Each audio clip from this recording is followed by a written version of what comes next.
Bonjour à toutes et à tous, bienvenue dans Agora, nouvelle édition dédiée aux droits humains. Bonjour Carolina. Bonjour Hector.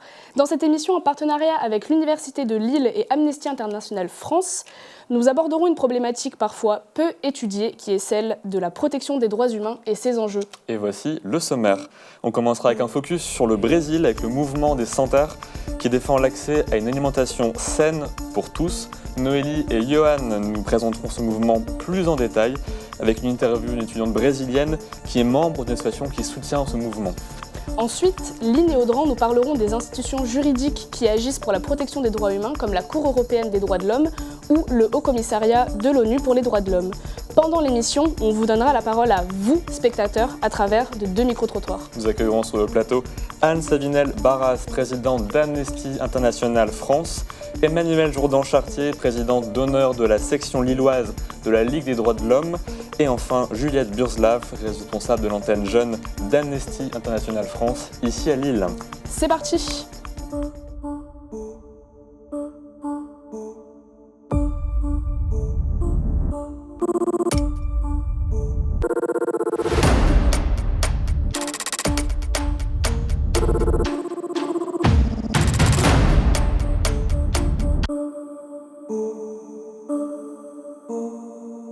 Les droits humains sont les droits inaliénables de tous les êtres humains, sans distinction aucune, notamment de race, de sexe, de nationalité, d'origine ethnique, de langue, de religion ou de toute autre situation.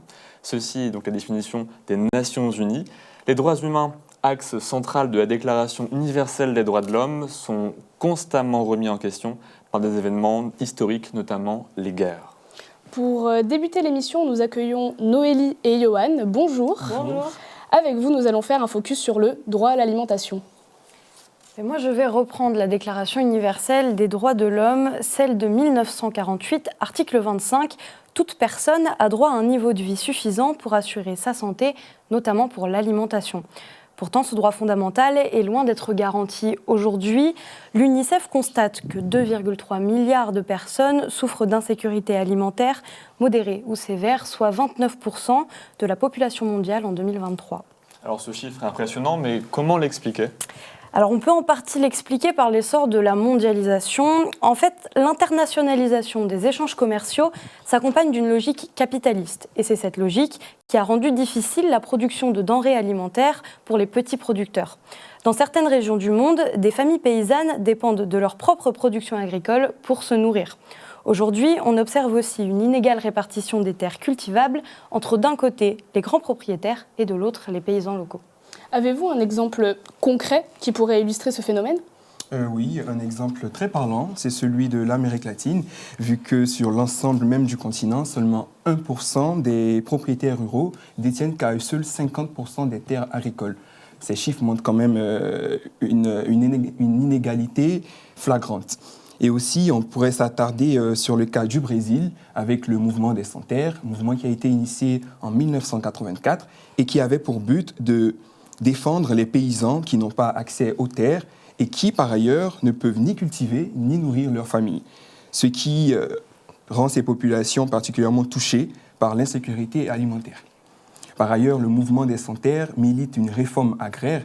Donc ici, l'idée, c'est de repartager les terres inexploitées ou très peu utilisées aux familles paysannes pour qu'elles puissent vivre dignement de leur travail, produire leur propre nourriture et faire valoir le droit fondamental à l'alimentation, comme l'a indiqué tout à l'heure l'article 25 de la DUDH. Le mouvement des Sans Terre intègre aussi à son combat une notion fondamentale, celle de souveraineté alimentaire. La souveraineté alimentaire, c'est le droit des peuples à produire, distribuer et consommer des aliments, mais en accord avec leur culture, leur histoire, leurs traditions et leurs besoins locaux. Cette souveraineté alimentaire fait écho à la période coloniale. C'est une manière pour la ruralité brésilienne de se réapproprier son propre système d'alimentation. Comme on le voit sur cette carte, le Brésil a longtemps été sous le contrôle du Portugal et les Portugais ont priorisé les cultures destinées à l'exportation, ce qui a contribué à transformer les pratiques de production agricole, mais aussi les habitudes de consommation de la population brésilienne. Donc Noélie, si j'ai bien compris, les Sans Terre semblent ici s'opposer à l'agriculture intensive et défendre les modes de production plus traditionnels. Oui, c'est ça. Le mouvement s'oppose à ce qu'on appelle l'agro-industrie. L'agro-industrie, c'est l'ensemble des grosses entreprises industrielles qui vont fournir des biens à l'agriculture. Alors dans ces biens, il y a l'engrais, mais aussi les pesticides et des machines. Ces grosses entreprises, elles transforment également les produits agricoles en biens consommables. Le mouvement des Sans-Terre s'insère donc dans une mouvance dite altermondialiste qui critique la transformation de l'alimentation en une simple marchandise destinée à la consommation. En d'autres termes, le mouvement est porteur d'une certaine critique de notre système capitaliste moderne. Est-ce qu'on pourrait dire que ce mouvement a des fins politiques finalement? Non, le mouvement ne poursuit ni des objectifs politiques au sens partisan du terme, et encore ni à prendre le pouvoir. Il a d'ailleurs été qualifié d'organisation terroriste par certains gouvernements, comme celui du président Jair Bolsonaro, ce qui en dit plus sur la posture même du gouvernement que sur celle du mouvement. En réalité, on est sur une démarche citoyenne et un mode de fonctionnement qui repose sur des principes de démocratie participative, notamment avec une parité 50-50 dans le homme-femme concernant les prises de décision. Et de plus, au cœur de l'engagement, il y a aussi l'écologie qui regroupe la défense des vivants, des écosystèmes et de la justice climatique. On est parfaitement dans le thème des droits humains finalement. C'est exactement ça. En fait, le mouvement des Sans-Terre, c'est pas simplement un mouvement pour l'agriculture. Ça s'insère dans une défense globale des droits humains et on le voit dans le fonctionnement interne du mouvement car il intègre des principes de justice sociale, d'égalité de genre, de participation démocratique et enfin de respect de l'environnement. Merci à vous Noélie et Johan. Pour compléter votre chronique, on part à Sao Paulo au Brésil. On retrouve Lívia Dutra qui est membre d'une association étudiante qui soutient le mouvement des Sans-Terre. Elle nous explique son engagement et les actions menées. Eu sou a Lívia Dutra, eu sou graduada em Relações Internacionais na Unesp de Franca, em São Paulo, e agora eu estou ingressando no mestrado de Políticas Públicas, Análise e Gestão de Políticas Públicas. Eu atuo junto aos movimentos sociais de Franca pela terra, que lutam pelo território, pela segurança alimentar, e faço parte de um grupo que chama Núcleo Agrário Terra e Raiz, que ele também luta pela segurança alimentar. Comment le mouvement des Sans-Terre contribue-t-il à la lutte contre les inégalités? Quelles sont les actions qu'ils mettent en place pour lutter pour leurs droits? O MST, além de ele ser um movimento que realiza eventos todos os dias de conscientização, de trazer mais pessoas para lutar contra a fome, ele combate diretamente as desigualdades históricas no campo brasileiro, que deveria ser um dever do Estado de fazer a reforma agrária, ou seja, de distribuir a terra de uma forma justa para a população. A reforma agrária popular, ela perpassa isso porque ela passa a defender todos os direitos das pessoas que estão em situação de insegurança alimentar, né? Não só o direito à alimentação, mas o direito à dignidade, né? A ter uma vida saudável em todos os âmbitos. E também de ser respeitado como um sujeito político no Brasil, né? Então, é, ele promove o acesso a direitos fundamentais, como a educação que atenda aos seus interesses, à sua cultura, aonde você nasceu. Também luta pela saúde, pela moradia, pelo trabalho digno para as famílias camponesas. Então, é uma coisa que perpassa a alimentação, né? Se luta para ter um pedaço de terra para você morar, um pedaço de terra que tenha saneamento básico, um pedaço de terra que tenha uma escola, que tenha um posto de saúde. Isso é uma das lutas que o movimento faz, é ocupar territórios que não estão sendo utilizados pelo governo nem por ninguém e começar a fazer com que esse território tenha utilidade tanto para a sociedade quanto para o Estado. E aí esses assentamentos criados pelo movimento funcionam como espaços de produção sustentável, educação popular e organização coletiva. E aí, nesse sentido, o MST ele mostra como é possível construir alternativas ao modelo excludente predatório do agronegócio. Porque a gente não precisa produzir em larga escala é, com poder pela natureza, o poder pelos animais. A gente pode ter um modo de vida que empodera as mulheres, os jovens, os trabalhadores do campo. E aí, nesse sentido, como movimento, essas pessoas rompem com estruturas patriarcais, latifundiárias, coloniais e propõem um novo projeto de sociedade. Comment le NATRA, en tant qu'association étudiante, agit-il aux côtés du MST? Quels sont les moyens de lutte à sa disposition pour agir en faveur des droits de ces personnes-là? Então, os estudantes que fazem parte do Núcleo Garota Raiz, eles fazem essa ponte entre a universidade e os movimentos sociais do campo, como o MST, né? Ninguém traz conhecimento para ninguém. Tanto o assentamento quanto os alunos que fazem essas oficinas nos assentamentos. Ninguém traz conhecimento para ninguém, né? Aí as ações do Natra, como as oficinas nas escolas, a feira agroecológica que a gente faz toda semana, a gente faz uma feira onde a gente ajuda a escoar os alimentos da reforma agrária, dos produtores, dos pequenos agricultores, que a gente fez uma plantação agroflorestal na moradia para que os alunos da moradia estudantil pudessem não só plantar os alimentos, mas colher os alimentos e desfrutar deles, né? A gente acredita que nenhuma ciência é criada se não tem a voz do povo, se não tem os interesses do povo dentro dela, né? E a gente não apoia só as pautas do MST, mas a gente se constrói como parte dessa luta, ajudando a formar é, tanto os camponeses, tanto os estudantes que estão na cidade, como sujeitos críticos, engajados e conscientes da importância da transformação social no campo e na cidade, porque eles andam juntos. Après ce premier focus, on va s'intéresser maintenant à l'aspect juridique de la question des droits humains. Plusieurs institutions ont pour mission de protéger ces droits humains. On en parle avec Lynn et Audran. Bonjour à vous deux. Bonjour. Alors Audran, déjà, est-ce que l'État agit pour les droits humains? Alors oui, tout d'abord, la justice française applique le droit français qui a pour vocation de préserver l'ordre public. Le Conseil constitutionnel et le Conseil d'État ont des logiques juridiques avant d'être éthiques.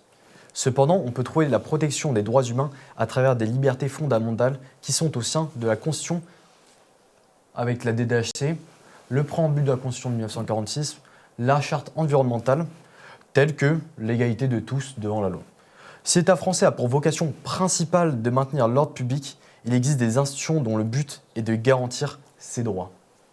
Et cela déjà à l'échelle européenne avec la Cour européenne des droits de l'homme.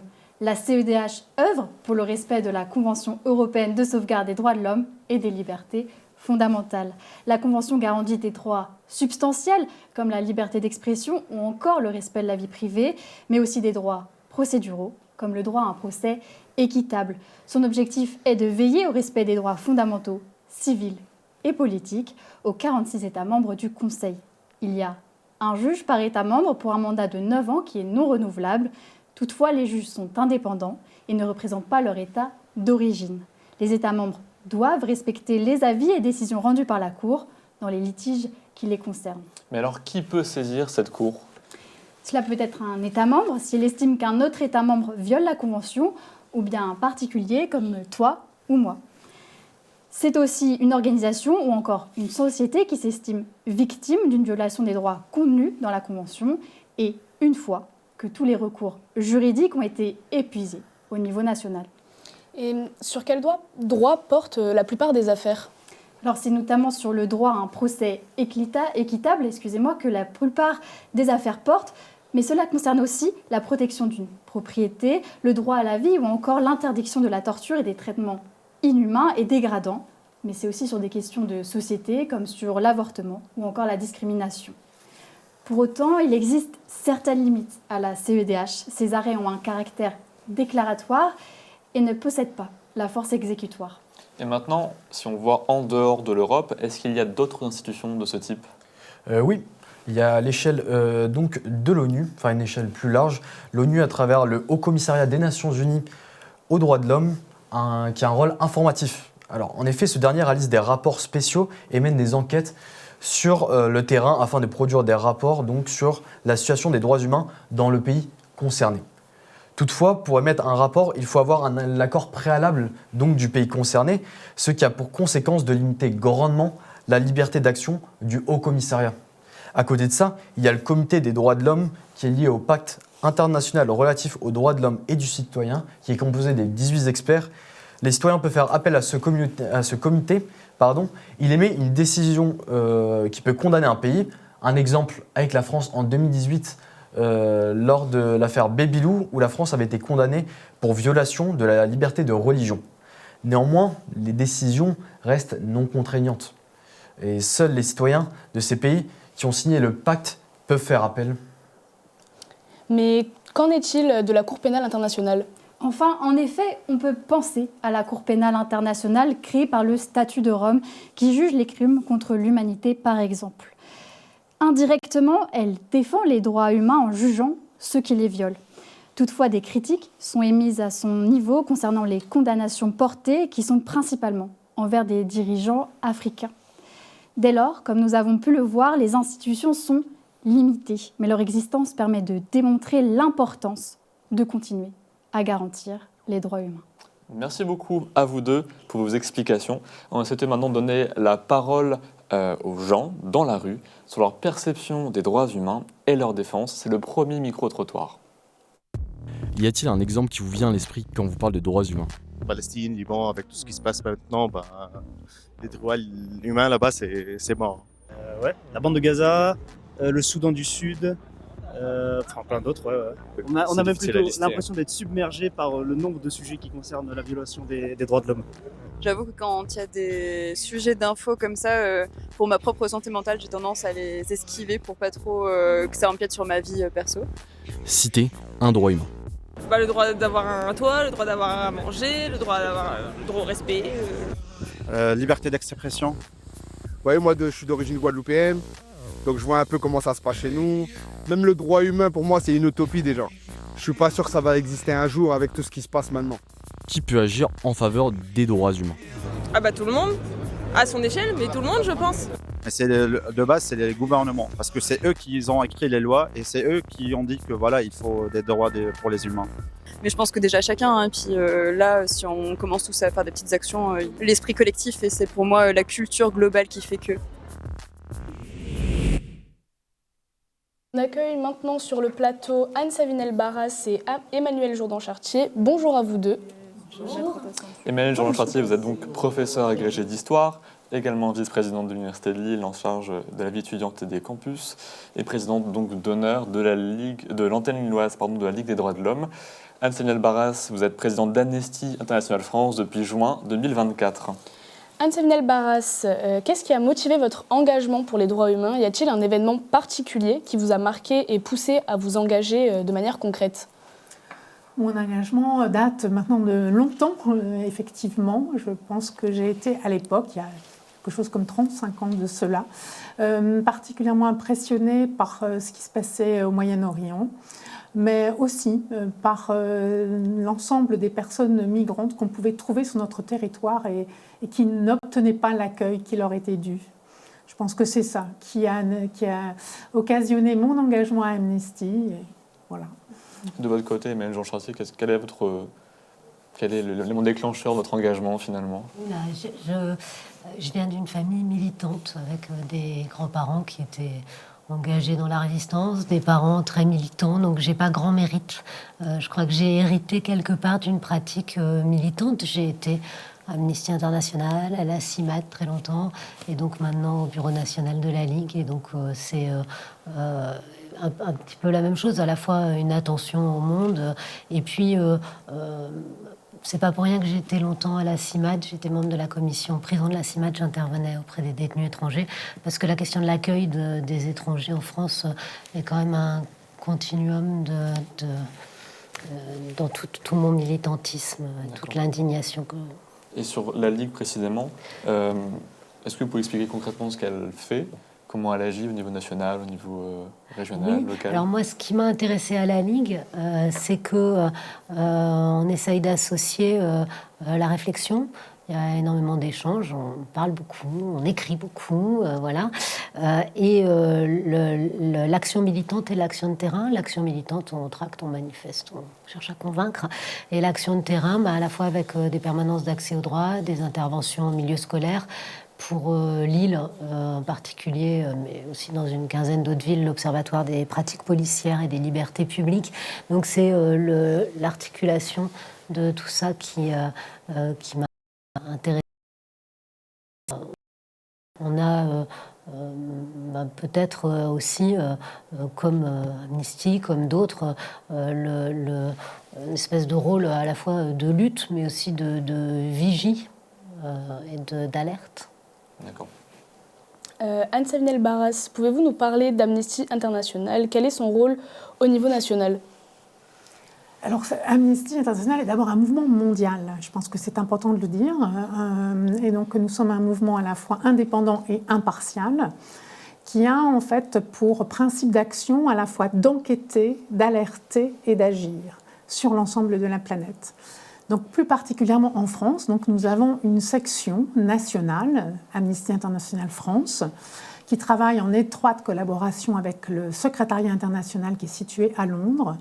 Et donc, nous déclinons un certain nombre de campagnes qui sont pensées, travaillées au niveau international. Nous menons aussi des propres recherches sur notre territoire français.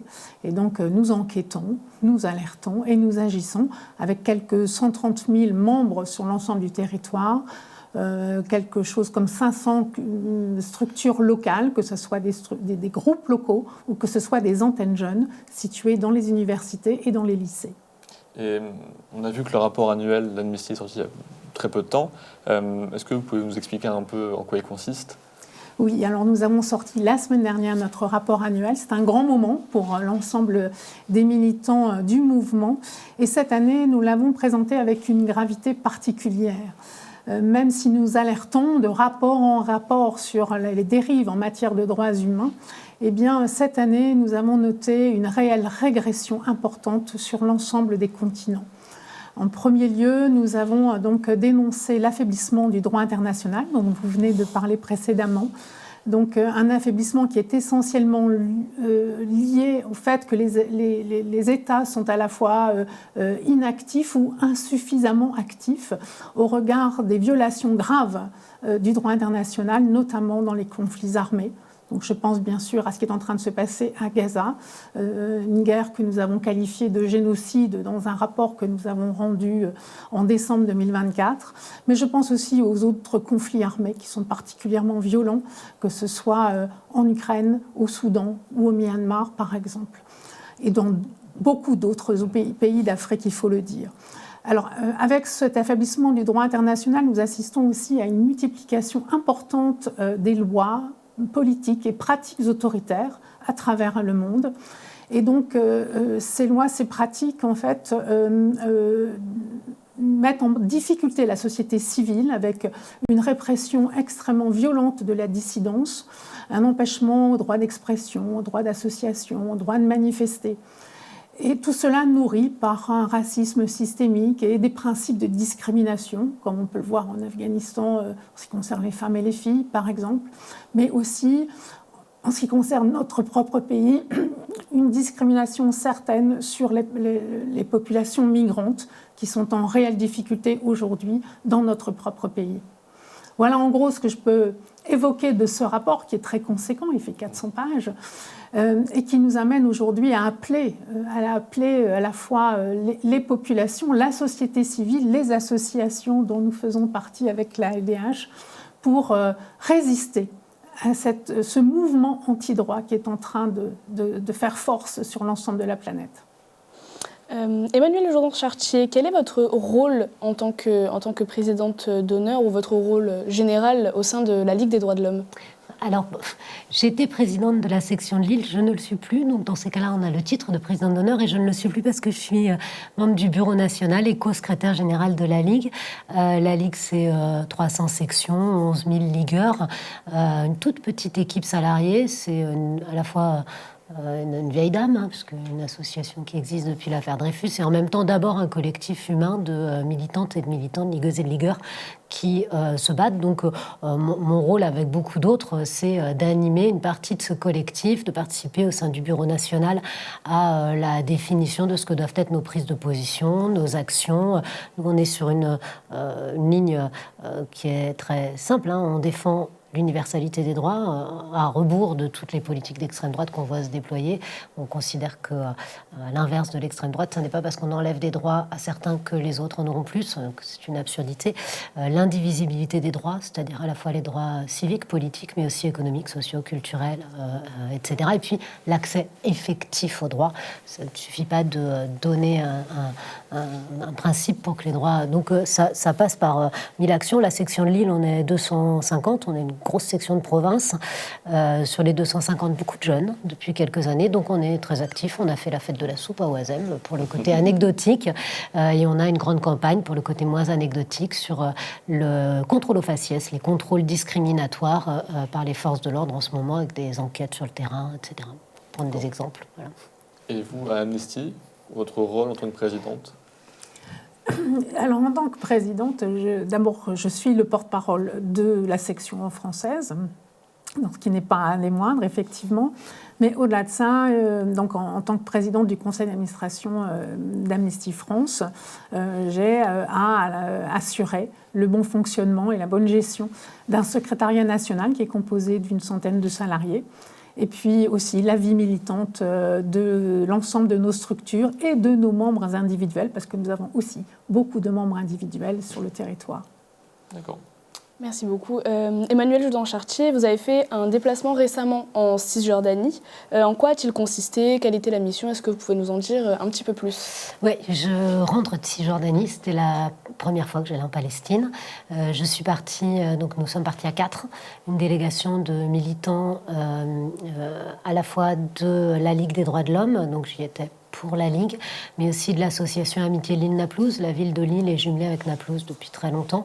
Amitié Lille-Naplouse, c'est une formidable association partenaire de la section lilloise de la LDH qui monte des projets citoyens depuis 50 projets, 200 voyages.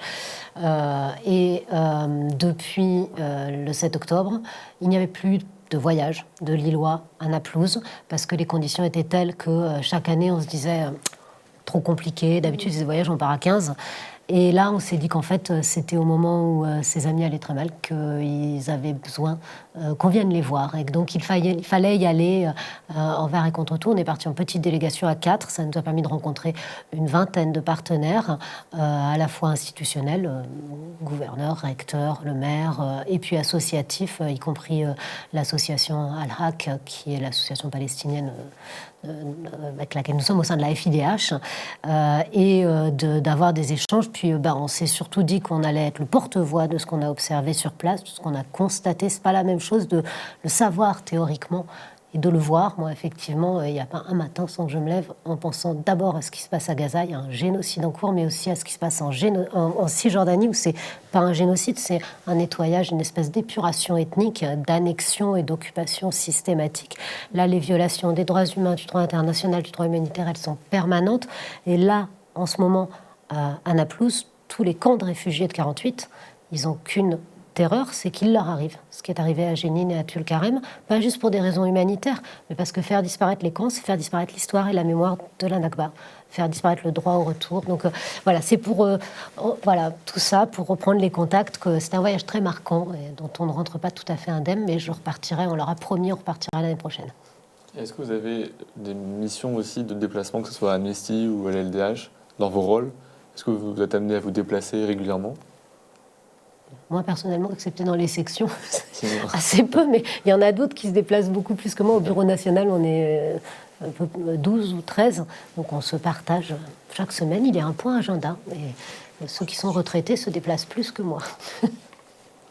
Et quelles sont les difficultés rencontrées par les ONG pour remplir leur mission de défense des droits humains ? Et comment est-ce qu'on peut pallier à ces obstacles ? Alors, ça dépend si vous posez la question en ce qui concerne la France ou l'ensemble du monde. Les choses sont différentes.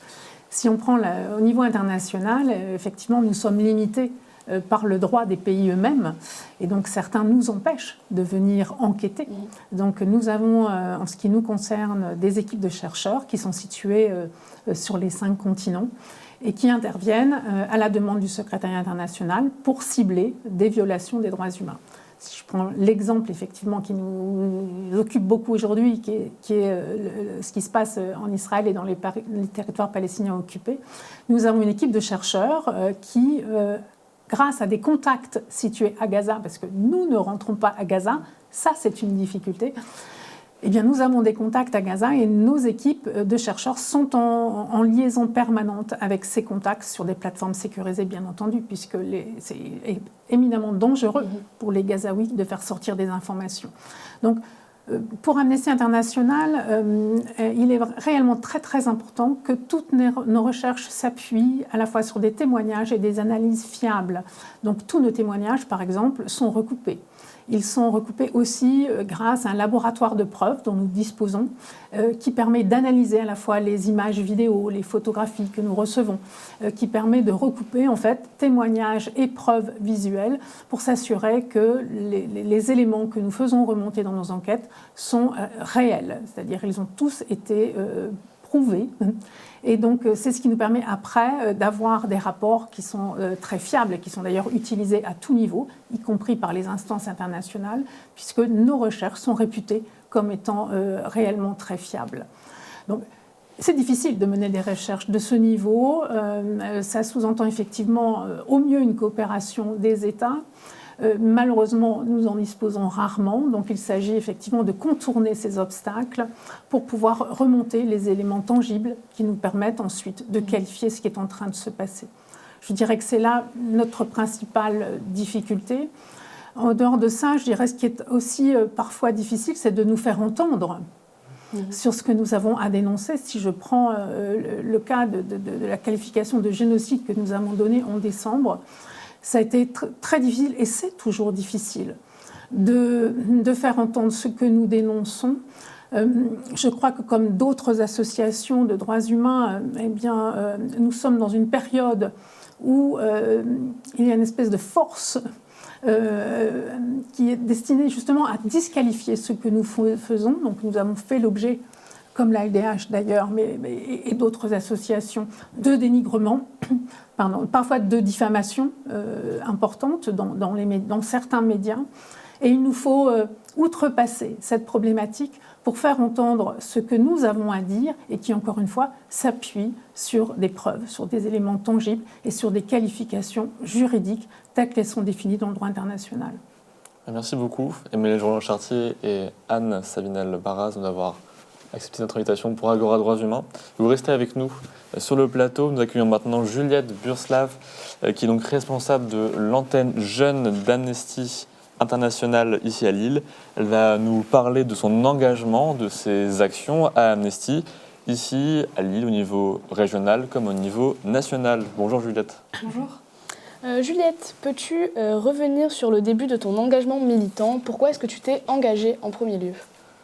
Je me suis engagée quand j'étais en terminale, quand j'avais 17 ans, et j'étais déjà engagée en seconde et en première dans les mouvements pour le climat. Et en terminale, avec mes amis, on a fait créer des pulls au logo du lycée qu'on a créé nous-mêmes, et on s'est dit mais il faut qu'on reverse des bénéfices à une association.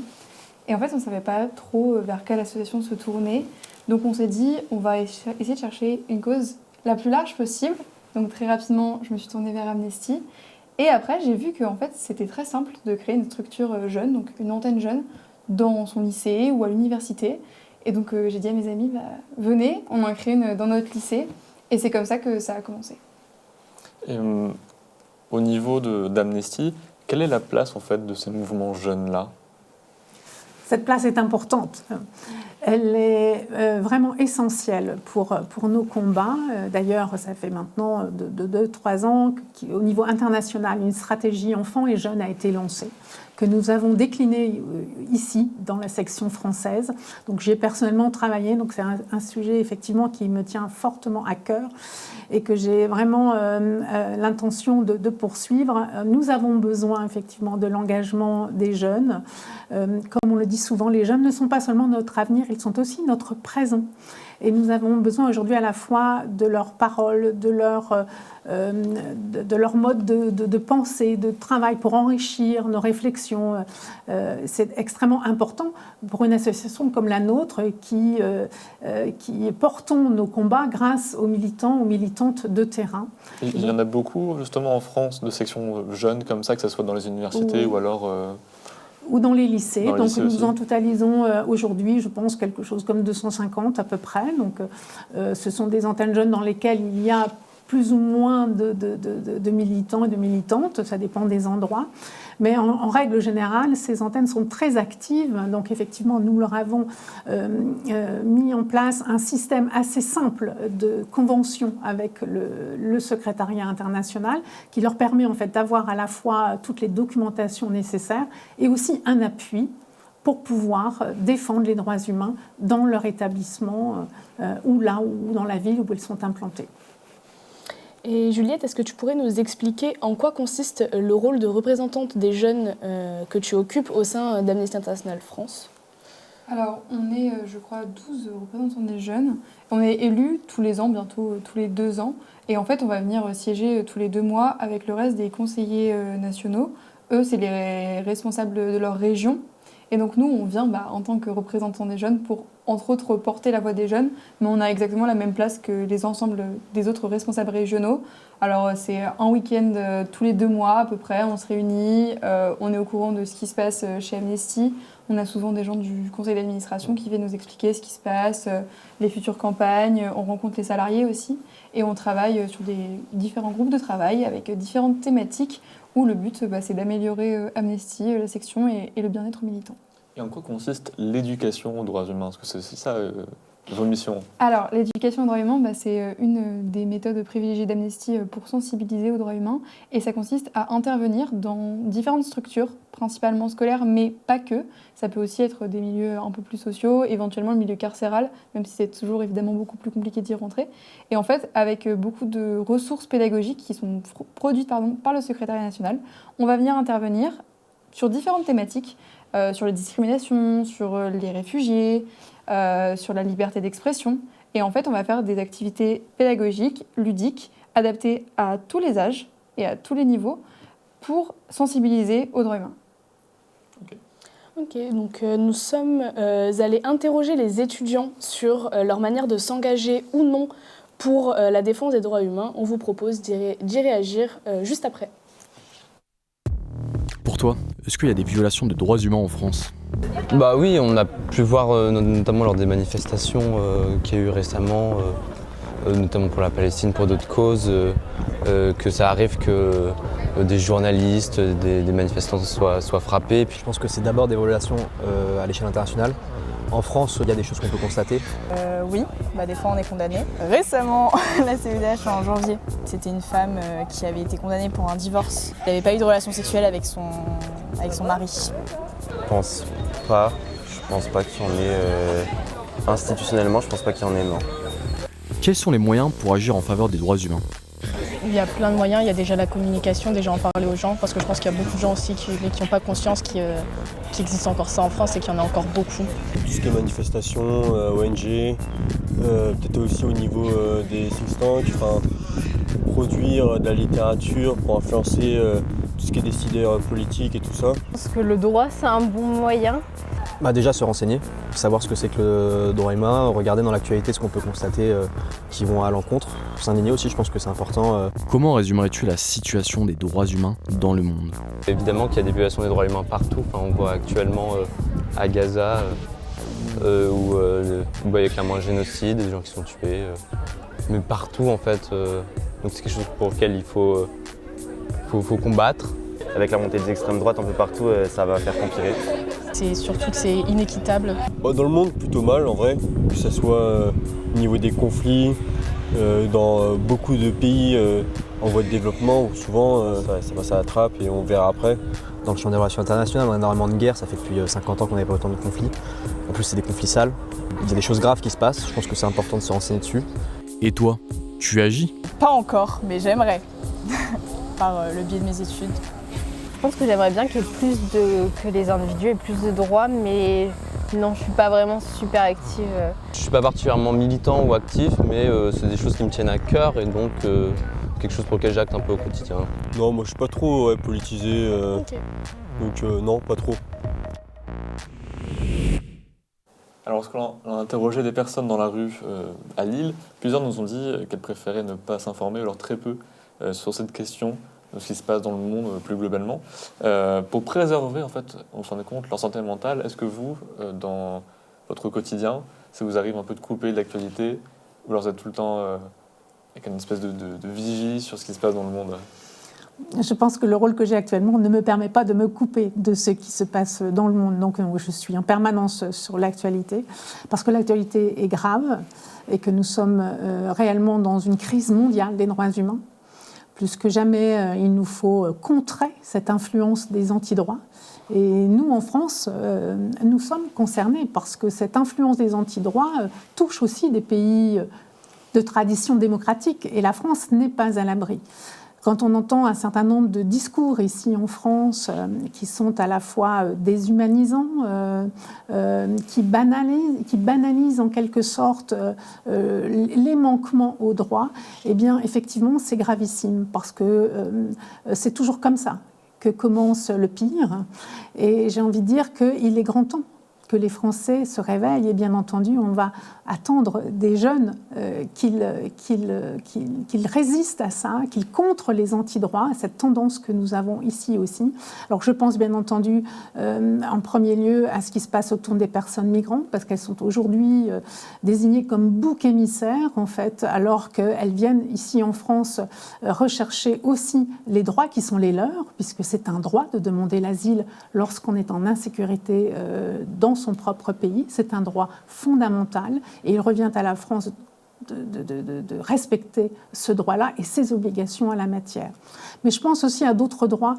J'ai entendu ce matin le ministre de l'Intérieur évoquer bientôt peut-être la reconnaissance faciale. Voilà une technologie qui met réellement en danger les droits humains. Alors effectivement, en France, nous n'en sommes pas là, mais nous avons déjà dénoncé les surveillances de masse qui ont eu lieu notamment au décours des Jeux Olympiques.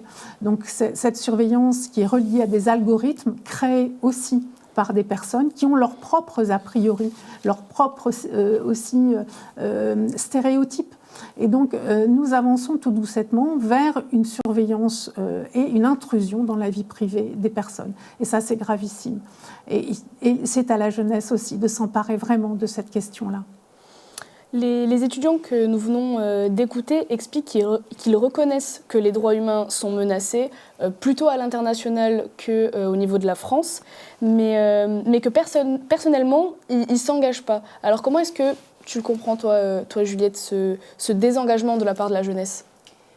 Je ne sais pas vraiment si on peut parler de désengagement, mais en tout cas, il y a un manque d'intérêt, ou alors peut-être que les gens voient le militantisme comme quelque chose que ça n'est pas vraiment.